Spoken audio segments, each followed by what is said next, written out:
प्राचीन काल में मनोहर नगर में पीठत नाम का एक ब्राह्मण रहता था। वह ब्राह्मण भगवती जगदम्बा का भक्त था। प्रतिदिन वह माता की पूजा अर्चना करता था। उस ब्राह्मण को अति सुंदर गुणवान सुमति नाम की कन्या थी। जब ब्राह्मण प्रतिदिन दुर्गा माता की पूजा कर हवन करता तो वह कन्या पूजा में उपस्थित रहती।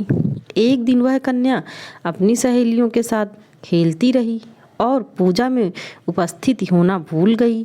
अपनी कन्या द्वारा की गई ऐसी गलती से ब्राह्मण को उस पर क्रोध आया।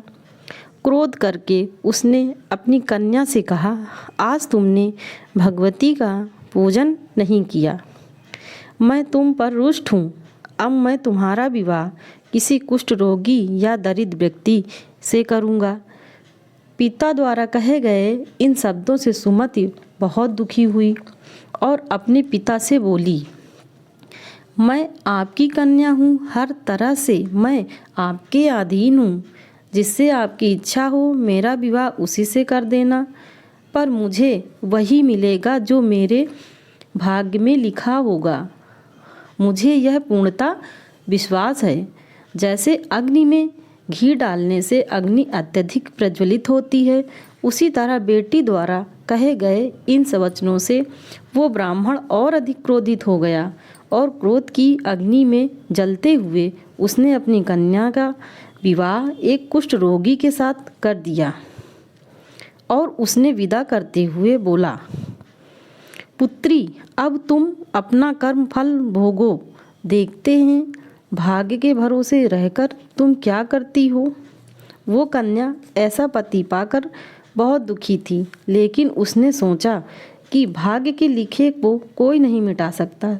ऐसा सोचकर वह अपने पति के साथ वन में चली गई। वो रात्रि उन दोनों ने बड़े ही कष्ट से व्यतीत करी।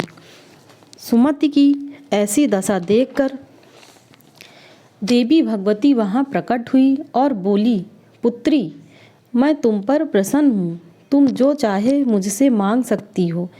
एकाएक अपने सामने दिव्य प्रकाश रूपी शक्ति को देख वह हाथ जोड़कर खड़ी हो गई और बोली, आप कौन हैं और मैंने ऐसा कौन सा पुण्य किया है जिस वजह से मुझे आपकी कृपा प्राप्त हो रही है। उसके यह वचन सुन माँ ने कहा, मैं आदिशक्ति भगवती जगदम्बा हूँ। मैं तुझ पर तेरे पूर्व जन्म के पुण्य के प्रभाव से प्रसन्न हूँ। तू जो चाहे मुझसे मांग ले। कन्या ने हाथ जोड़कर माता से पूछा, मैं पूर्व जन्म में कौन थी और मैंने ऐसा क्या किया जो आपकी कृपा मुझे प्राप्त हुई। माता रानी बोली, सुनो, पूर्व जन्म में तुम एक निषाद अर्थात भील की पत्नी थी। तुम अति पतिव्रता और मुझमें आस्था रखने वाली थी। एक दिन परिस्थितियों के वशीभूत होकर तुम्हारे पति ने चोरी करी। चोरी करने से राजा के सैनिक उसके साथ साथ तुम्हें भी ले गए और ले जाकर कारागृह में डाल दिया। वहाँ तुम दोनों 9 दिन तक रहे। वहाँ ना तुमने भोजन किया ना जल ग्रहण किया। वो समय मेरे नवरात्रों का था और तुम पूरे 9 दिनों तक मेरी आराधना करती रही। कुछ भी ना खाने पीने के कारण तुम्हारे द्वारा मेरा व्रत हो गया।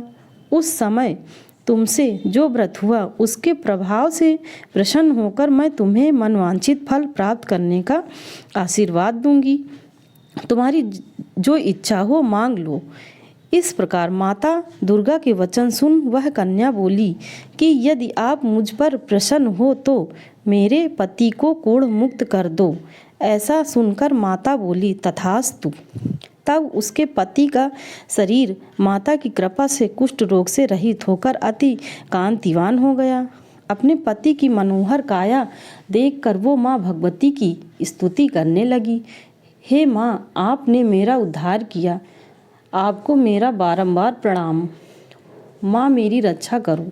माँ ने उसे आशीर्वाद दिया, हे पुत्री, मेरी कृपा से तू सर्व सुखों से संपन्न होगी और शीघ्र ही अति बुद्धिमान, धनवान, कीर्तिमान तथा जितेंद्रीय पुत्र की माता बनेगी। ऐसा आशीर्वाद देकर अत्यंत धान हो गई। तो इस प्रकार माता जगदम्बा ने सुमति पर कृपा करी, ऐसी कृपा अपने सभी भक्तों पर करे। जय माँ जगदम्बा।